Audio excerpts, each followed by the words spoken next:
সকলকে প্রীতি ও শুভেচ্ছা। আশা করি সকলে ভালো আছেন। আমি পার্থপ্রতিম রায়, উপসহকারী কৃষি কর্মকর্তা, নীলফামারী সদর। আজকে চলে এসেছি বড় ফসলের ক্ষেতে। এখানে আমাদের কয়েকজন কৃষকের বেশ কিছু সমস্যা দেখা দিয়েছে। তার মধ্যে হচ্ছে ঢলে পড়া, অর্থাৎ কিছু কিছু ধানের গাছ রোপণের পরে গাছগুলো পচে যাচ্ছে। তো এখানে সেই কৃষকের জমিতে এসেছি এবং সেটা দেখার পরে আমরা কিভাবে এই সমাধানগুলো দিতে পারি এবং কি করলে আপনারা যদি এই সমস্যার সম্মুখীন হন, কি করলে এই সমস্যাটার সমাধান করতে পারবেন, সেই বিষয়টা নিয়ে কথা বলবো। দাদা কেমন আছেন? আছি ভালো। ভালো তো মনে থেকে আছেন, কিন্তু আসলে মনে হয় ভালো নাই। ধানের যে অবস্থার কথা বললেন, ওয়ার যে অবস্থা সব পচি যাচ্ছে। কি সমস্যা একটু দেখান তো। দেখেন তো কি এই যে আমাদের ওয়াটা মানে এভাবে কি মরে গেছে, মরে যাচ্ছে? হ্যাঁ। আচ্ছা একটু ভালো করে ধুয়ে দেন দেখি, নিচের অংশটা একটু দেখি। আচ্ছা আগে এসে আর অনেক পুঁজি আছে, ওগুলা মনে করো মানে এটা কি দুই একটা হচ্ছে নাকি ব্যাপকভাবে? ব্যাপকভাবে এই জমিটাতে আমাকে ব্যাপকভাবে ব্যাপক হয়েছে। ব্যাপক হয়ে গেছে। এটা কিন্তু আরেকটা জিনিস হচ্ছে যে জমিটাতে অনেকদিন মনে চুন ব্যবহার করেন না, চুন ব্যবহার। আচ্ছা আগামীতে কিন্তু একটু চুন ব্যবহার করবেন। প্রতি শতকে 4 কেজি করে চুন ব্যবহার করলে জমির যে অম্লত্ব আছে সেটা দূর হয়। হ্যাঁ, এটা করবেন। দেখেন দাদা, আপনার এই যে শিকড়গুলো দেখেন তো, শিকড়গুলো শুকিয়ে গেছে কিনা? না, শিকড়গুলো তো অবশ্যই শুকিয়েছে। শুকাইছে না? হ্যাঁ, আমরা দেখি যে আসলে নর্মালি আমাদের যে নতুন শিকড় সেটা কিন্তু তাজা হবে, আরও সুন্দর হবে, তাই না? কিন্তু এই যে শিকড়গুলো, এই শিকড়গুলো কিন্তু আমাদের শুকিয়ে গেছে। যখনই দেখবেন আপনার জমিতে সেই রোপণের পরে আমাদের এটা পচে যাবে, সেক্ষেত্রে দেখবেন যে দুইটা কারণে এটা হতে পারে।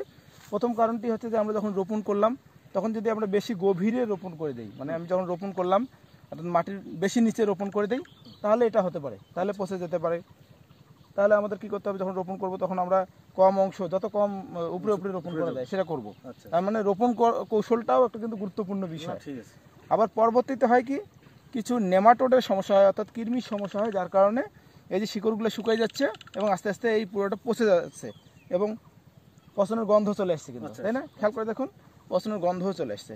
তো এই সমস্যাটা সমাধানের জন্য প্রথম যে কাজটি আমি বললাম, যে আপনি যখন রোপণ করবেন বা কাউকে দিয়ে রোপণ করবেন তখন তাকে বলবেন সে যেন বেশি গভীরে না দেয়, যতটা সম্ভব উপরে যেন দিয়ে দেয়, তাহলে কিন্তু খুব দ্রুত মাটির সাথে অ্যাডজাস্ট হবে। এবং মানুষের দ্বারা করছি তো মানুষ বেশি করেই আবার সব চলে দিছে। হ্যাঁ, তো এই জিনিসটা একটু খেয়াল করবেন, এক নম্বর কথা যে এইটা একটু বলে দেবেন। এবং দ্বিতীয়ত, এই সময় যেহেতু এটা হয়েই গেছে, আমাদের অনেকের জমিতে এরকম সমস্যা আমরা দেখা পাচ্ছি, যদি হয়ে যায় তাহলে আমাদের দ্রুত যে কাজটি করতে হবে, আমাদের এখানে দানাদার বীজ দিতে হবে। এই নিমাটোডের সমস্যার জন্য আমাদেরকে দানাদার বীজ দিতে হবে। বিঘা প্রতি অর্থাৎ 33 শতকে আমরা 1.5 থেকে 2 কেজি করে দানাদার বীজ দেব। এবং সেই সাথে আমরা পটাশ বা এমওপি সার দেবো 5 থেকে 7 কেজি এমওপি সার, ইউরিয়া দেবো 5 কেজি, জিঙ্ক 1 কেজি এবং সালফার বা ম্যাগনেসিয়াম দেবো 1 কেজি। এগুলো আমরা প্রতি বিঘায় অর্থাৎ 33 শতকে আমরা ছিটিয়ে দেবো। দেওয়ার পরে আমাদের যে এই সমস্যা যেগুলো আছে সেগুলো একটু তুলে নিয়ে নতুন করে আরেকবার রোপণ করবো। তাহলে আশা করি যে নতুন তখন এই যে আমরা যখন এই সমস্যাটা হবে তখন এখান থেকে নতুন কুশি বের হবে এবং কুশিটা দ্রুত বের হয়ে এটাকে রিকভার করে নেবে। এভাবেই কিন্তু এই সমস্যাটা সমাধান করতে পারবেন। এবং পরবর্তী বছরের জন্য যেটি বলছি, যে অবশ্যই জমিতে চুন ব্যবহার করবেন শতকে 4 কেজি, কম নয় কিন্তু 4 কেজি শতকে। আমরা কিন্তু বেশ অনেকগুলো জায়গায় যদি একটু খেয়াল করি সেখানেও দেখবো যে এরকম সমস্যা, তাই না? এই যে এখানে ওই সমস্যা, যেটা মনে হয় আপনি অলরেডি এটা রিকভার করে দিয়েছেন, তাই না? এখানে এই চাচা আছে। চাচা, আপনার কি অবস্থা বলেন দেখি? আপনারও একই পরিস্থিতি। তাহলে বুঝলেন তো, আমি যেটা বললাম এটা আপনাকে করতে হবে। কি করতে হবে?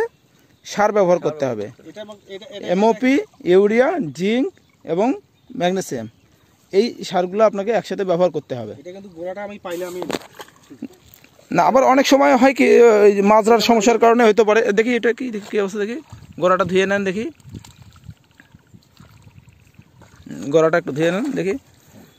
না, এই যে মাজরা না, এটা ওই যে সেম সমস্যা। হ্যাঁ, দেখেন এই শিকড়গুলো সব শুকাই আছে, দেখেন, তাই না? আবার এটা দেখেন আপনি, তখন এই যে দেখেন কতটা অংশ এত এই পর্যন্ত মাটির নিচে ছিল, তাই না?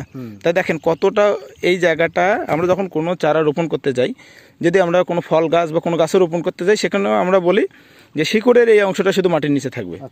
কিন্তু যখন আমরা বেশি অংশ নিচে দিয়েছি তখন হয়েছে কি, তখন সে তার স্বাভাবিক যে জীবনটা সেটা কিন্তু পায়নি। অর্থাৎ সে 40-50 দিন তো বীজতলায় ছিল উপরে, হঠাৎ এখানে যখন চাপ পেয়েছে তখন এটা কি বাড়তে পারবে? তখন অটোমেটিক্যালি এটা পচে যাবে, পচে গিয়ে মারা যাবে। তা আশা করছি দাদা বিষয়টা আপনি বুঝতে পারছেন, তাই না? এবং যারা কৃষক কিষানি আছেন এই ভিডিওটি দেখলেন তাদেরকেও অনুরোধ করব যে অবশ্যই আমরা শুধু বড় নয় বড় যে কোনো ফসল ধান চাষের ক্ষেত্রে আমরা দেখি যে রোপণের পরে এই সমস্যাটার সম্মুখীন আমাদের অনেক কৃষক হয়ে থাকে। তাই তাদেরকে অনুরোধ করব অবশ্যই উপরে যতটা সম্ভব উপরেই রোপণ করবেন এবং দ্বিতীয়ত এই সারগুলো ব্যবহার করবেন। এবং এরপরে যখন এই যে এই চারাগুলো এগুলো রোপণের মোটামুটি আপনার 1 মাসের কাছাকাছি হয়ে গেছে, তাই না? আপনার আর 10 থেকে 15 দিন পরে খুব দ্রুত একটা ছত্রাকনাশক দিয়ে দেবেন। আপনি যখন রোয়াটা লাগাইলেন, রোয়াটা লাগিয়ে 3 থেকে 4 দিনের মধ্যে যত দ্রুত সম্ভব খালি বিঘা প্রতি 4টা করে আগালি গাড়ি দিবেন। আপনার মাজরার কোনো ওষুধ দিতে হবে না, ঠিক আছে? কারণ যেই মাজরা পোকার আপনি ওষুধ দিলেন 200-300 টাকা খরচ করিয়া, আপনি হিসাব করে দেখেন যে গোটা জমি মিলিয়ে আপনার 1 আঁটি বা 2 আঁটি ধান হয়তো ক্ষতিগ্রস্ত হবে। তো 2 আঁটি ধান কয় কেজি ধান? 2 কেজি 1 কেজি ধান, 1 কেজি ধান 2 কেজি ধান দাম কয় টাকা? 40-50 টাকা। তা আপনি কেন 300 টাকা খরচ করবেন বিঘাতে?